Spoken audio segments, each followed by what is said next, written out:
Assalamualaikum warahmatullahi wabarakatuh.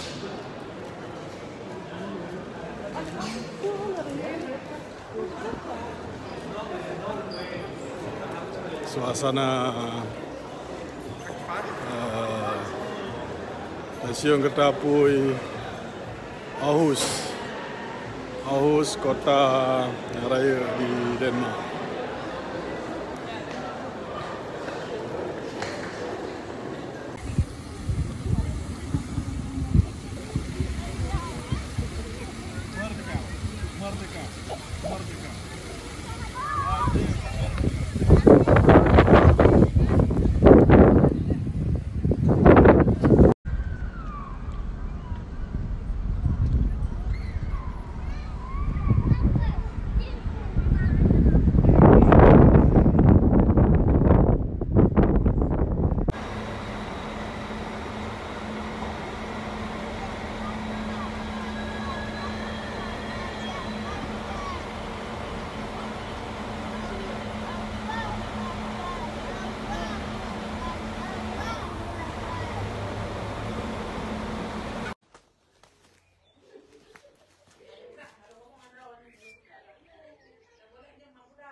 Assalamualaikum warahmatullahi wabarakatuh. Kru semangat kemendung mangsa Aceh. Pak mentang na ada rudonya. Orangnya kamu na di Bros, sebuah kota di Denmark, Eropa. Kamu mak leh bendera beserta pun yang yaitu yang tanda kamu di Denmark, nak bendera Denmark, ini bendera Maluku dan bendera Aceh dengan bendera Papua.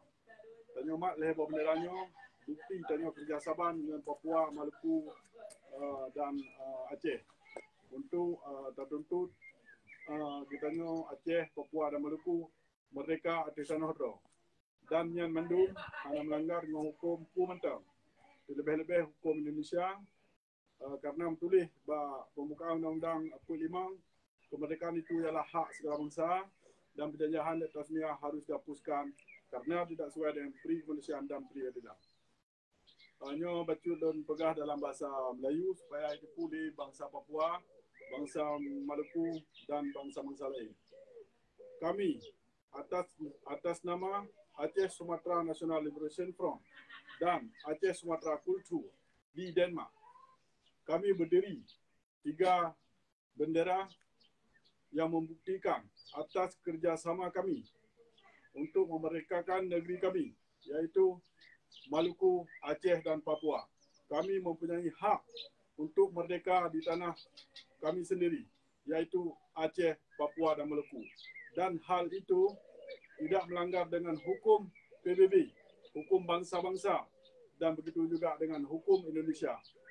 Karena tertulis dalam Undang-Undang 45, di pembukaan Undang-Undang tertulis, yaitu kemerdekaan itu ialah hak segala bangsa dan penjajahan dan tasmiah harus dihapuskan karena tidak sesuai dengan peri kemanusiaan dan peri keadilan. Free Aceh! Free Aceh! Free Aceh! Free Aceh! Free Aceh! Free Aceh! Free Maluku! Free Maluku! Free Maluku! Free Maluku! Free Maluku! Free Maluku! Free Papua! Free Papua! Free Papua! Free Papua! Free Papua! Free Papua! Assalamualaikum warahmatullahi wabarakatuh.